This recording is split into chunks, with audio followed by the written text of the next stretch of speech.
And the Warren and Stuart Watson at the Abbey Stadium in Cambridge, where Ipswich have progressed to the knockout stages of the Papa John's Trophy as group winners, but that doesn't really tell the full story of this one.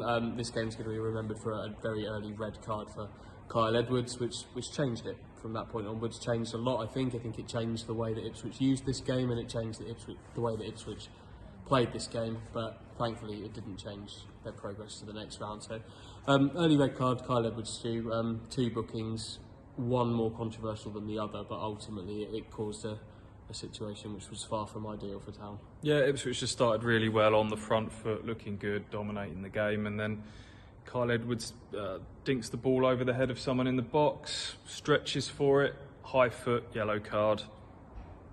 Fair enough. Second one comes, 17 minutes.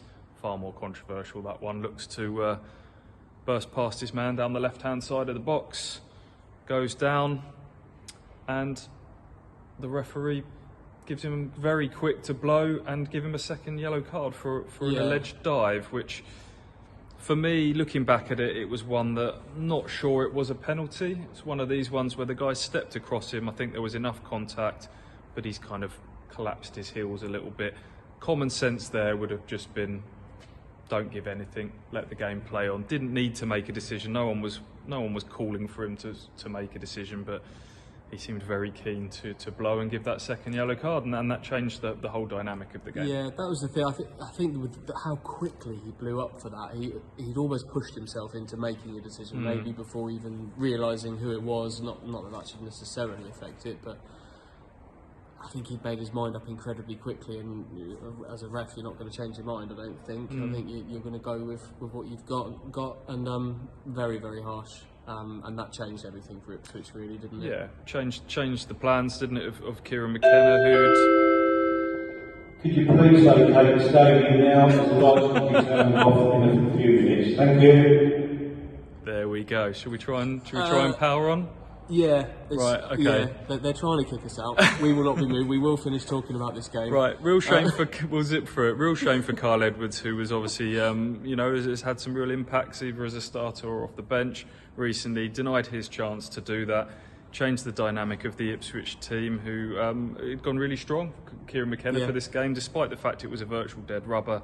Ipswich virtually guaranteed to be through. Went with a pretty strong team. Yeah, Edmondson and Wolfenden got half each. Lee Evans started. Kamara eventually came on, and there was only 3 teenagers in that starting 11. Cameron Humphreys, who we expected, and then we had Edwin Adbaje at right back, who'd played in that FA Cup youth run to the semi-finals a year or so ago, and we had Tawanda Chirewa playing in midfield as well. So it changed the type of game that they were playing in. Instead of can you get on the front foot and create and do things, they were suddenly part of a 10-man team that had to work hard. Yeah, even for someone like Agbaje, who stood up pretty well, I think, to a challenge from James Brophy, who's one of their better players, a decent League One footballer. That was a really good challenge for him. Defensively, I thought he stood up to him really well, but Agbaje's game, whenever we've seen him, is about getting up and down and really, really attacking, and that just made it that bit harder for him to do it. He did everything he could. There go the lights. We're still beautifully lit. Look at that. But he did okay. He had a really good night, and that will be one he remembers forever, despite the defeat. Chirewa started really like a train, didn't he? Every touch Chirewa had inside the first 15 minutes was trying to thread balls through, create something, move Ipswich forward.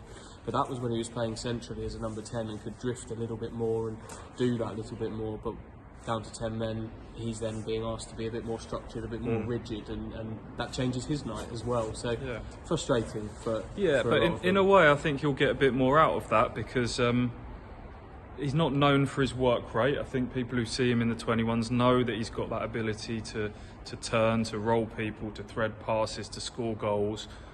But that was a different test of his mettle, and in a strange way, some of them maybe got a little bit more out of that tonight. And likewise, some of the senior players who've struggled for minutes, maybe they get a little bit more about sort of chasing the ball a bit more. Against 10 men, it becomes essentially a pretty good training session tonight, which is what this was meant to be.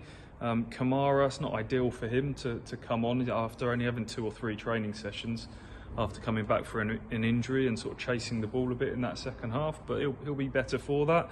I thought Wes Burns looked really sharp when he came on. Ipswich made 4 subs at half time, brought him on, brought Ladapo on.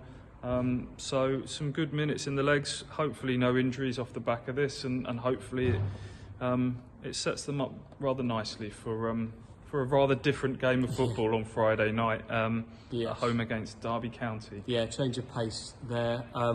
Topping the group means Town are at home in the next round of this. Nobody seems to know when the draw is for it. I don't think anybody at the club knows when they're going to find out who they're playing, but it will be at Portman Road, which is really important. There are some ominous bangs coming our way within this stadium, which makes me feel like that call for us to vacate is probably going to come that bit more forcefully in a minute. So, should we say goodbye? Let's go.